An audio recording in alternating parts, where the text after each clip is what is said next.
It was a warm Friday evening in the quiet suburban town of Oak Ridge, a place where everyone knew everyone, and the evenings were usually calm and peaceful. People were out walking their dogs, kids were playing basketball at the courts, and families were enjoying the sunset in the park. But for 17-year-old Alex, this evening would be anything but ordinary. Alex had always been the quiet type, introverted, always keeping to himself. He wasn't a fan of crowds or chaos, preferring to lose himself in his books or video game. But tonight, he was at the park with his cousin Max, who had insisted they go out and get some fresh air after school. Max was the complete opposite of Alex, outgoing, energetic, and always ready to take on any challenge. They had just finished playing a casual game of football when the sound of roaring motorcycle engines shattered the calm. A group of bikers rolled into the park, their loud engines and leather jackets making them stand out like a sore thumb against the tranquil setting. There were 5 of them in total, all wearing dark sunglasses, long beards, and tattoos that seemed to tell their own stories. They parked their bikes near the basketball courts, and immediately they became the center of attention. Alex noticed them right away. He didn't know why, but something about the way they looked at him made him uneasy. They weren't just passing through, they were watching him, studying him. He turned his attention back to Max, but the feeling of being stared at was hard to shake. Without warning, one of the bikers, a tall man with a thick beard and a skull tattoo on his arm, walked toward Alex and Max, his boots crunching against the gravel. His friends followed close behind, their eyes narrowing in on the 2 teens. "Hey, what are you boys doing here?" the biker asked, his voice rough, like gravel being ground underfoot. Max, always quick to respond, grinned. "Just hanging out, man. What's up?" The biker's smile didn't reach his eyes. "This is a nice place for someone like you, huh?" he said, glancing at Alex.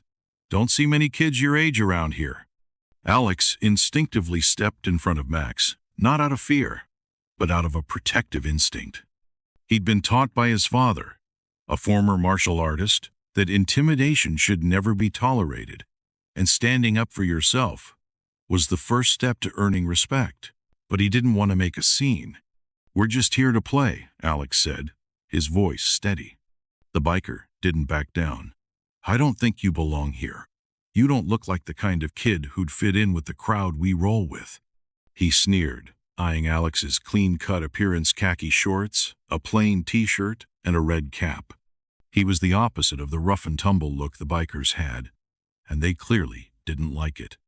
Max, sensing the growing tension, tried to diffuse the situation with a chuckle. "We're not causing any trouble. We're just here to hang out." But the biker's eyes flicked to Alex once more, a challenge in his gaze. "Oh, I think you are causing trouble just by being here," he said, stepping closer. Teens on either side. Alex's heart rate picked up, but his posture remained unshaken. His father had taught him not to show fear. Fear could be exploited. Years of martial arts training, combined with the discipline he had learned, made him stay calm. He knew the situation was escalating, but he wasn't about to let these men push him around. "I don't want any trouble," Alex said, his voice calm but firm. "We're leaving now." The biker let out a humorless laugh. "Leaving? Not so fast, kid. I think you need a little lesson in respect." Without warning, he lunged toward Alex, grabbing him by the shirt. Max took a step forward to help, but Alex shook his head slightly, signaling him to stay back. He had been in plenty of confrontations at the dojo, and he knew this wasn't about strength, it was about timing, precision, and technique. Alex didn't waste any time. With the speed and precision of a trained fighter, he twisted out of the biker's grip, stepping aside just as the biker's momentum carried him forward. The biker stumbled, momentarily off balance. Alex didn't let the opportunity slip by. He delivered a sharp, controlled elbow to the biker's ribs, making him gasp in pain. Before the others could react, Alex shifted into a defensive stance, eyes locked on each of them. One biker charged at him with a wild punch, but Alex ducked, his body moving fluidly as if the fight was choreographed. In one seamless motion, he twisted the biker's wrist, forcing him to drop to his knees with a pained grunt. The leader, now visibly angry, ordered the others to attack. Two bikers rushed forward together, throwing punches in a chaotic frenzy. But Alex was ready. He sidestepped the first blow, ducked under the second, and landed a powerful kick to the back of the knee of one attacker, sending him to the ground with a loud thud. The other biker was met with a quick spinning kick that caught him in the chest, knocking the wind out of him and leaving him gasping for air. By now, a crowd had gathered at the edge of the park, watching the spectacle unfold. Alex's swift, precise movements were a stark contrast to the biker's brute force. The leader hesitated for a moment, realizing that the tables had turned. He charged at Alex one last time, swinging his fists like a madman. But Alex was too fast, too calculated. With a quick pivot, Alex dodged the punches and landed a perfect strike to the leader's solar plexus, knocking the breath out of him. The biker staggered back, gasping for air. Alex stood his ground, his face calm, his eyes unflinching. "Enough," Alex said in a steady voice, not shouting but powerful enough to be heard. "Leave now, or I'll make you regret it." The bikers, now visibly defeated, exchanged nervous glances. The leader's expression was a mix of pain and disbelief. Finally, he waved at his crew, signaling them to retreat. "This isn't over, kid," the leader spat, his voice filled with venom. "But you won this round." With that, the bikers limped back to their motorcycles, muttering curses as they revved their engines and sped off into the night. The crowd that had gathered around them erupted into applause, a mix of admiration and disbelief at what they had just witnessed.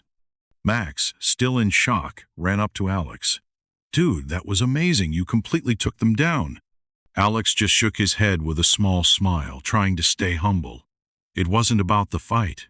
It was about standing up for myself and for you." As the adrenaline started to wear off, Alex walked away from the park with Max, both of them silent for a moment. Max broke the silence first. "How did you know what to do?" he asked in awe. Alex looked at his cousin, a slight smile tugging at the corner of his lips. "It's not about fighting, Max. It's about knowing when to stand your ground, and knowing when to walk away." Max nodded, understanding a little more about his cousin than he had before.